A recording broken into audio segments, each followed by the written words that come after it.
You can be the smartest person in the room and still be broke. Not because you made one bad decision, because smart people fall into traps that dumb luck actually protects other people from. And today, I'm going to show you exactly what those traps are. Here's the first one nobody talks about. Smart people overthink instead of act.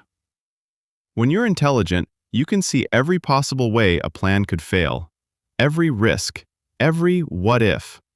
So instead of starting the boring, unglamorous thing that actually makes money, you keep researching, you keep planning, you keep waiting for the perfect moment. Meanwhile, someone with way less intelligence just started, and they're 3 years ahead of you now. Not because they're smarter, but because they weren't smart enough to talk themselves out of starting. Second trap. Smart people chase complexity because simple feels beneath them. If a business idea sounds too easy, too boring, too obvious, a smart brain assumes it can't be valuable. So they skip the boring parking lot, the boring laundry service, the boring investment account that just sits there compounding, and they go chase something complicated instead, because complicated feels like it matches their intelligence. But money doesn't care how smart the idea sounds. Money follows what works, not what impresses people.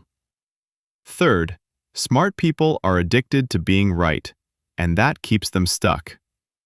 When you're used to being the smartest person in most rooms, admitting you don't know something about money feels uncomfortable.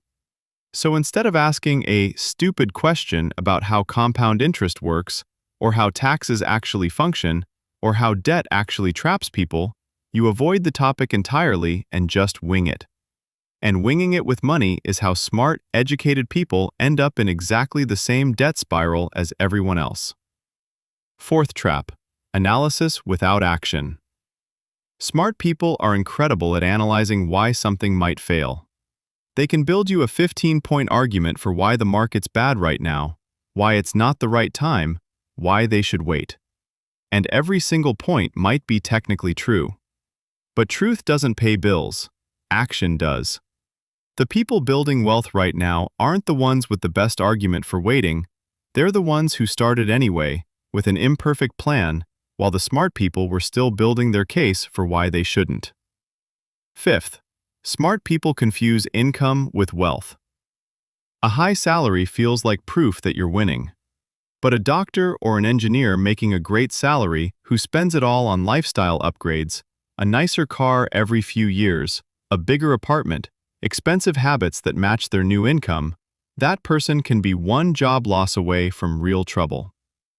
Meanwhile, someone earning half as much, who never learned to be impressive, but learned to be consistent, quietly builds more actual wealth.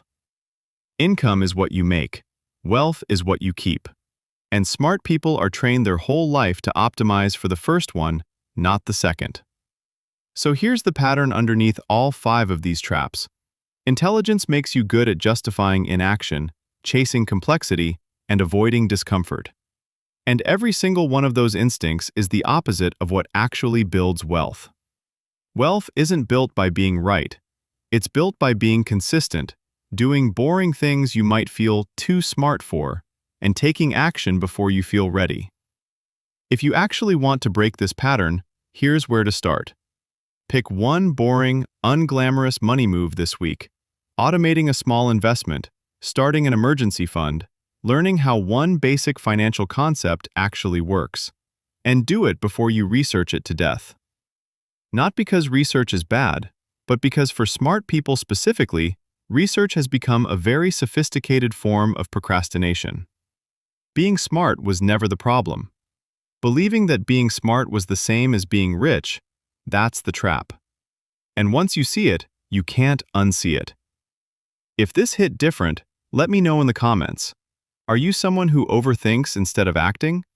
And subscribe, because this channel is about the real money mindset, not the version that just sounds impressive.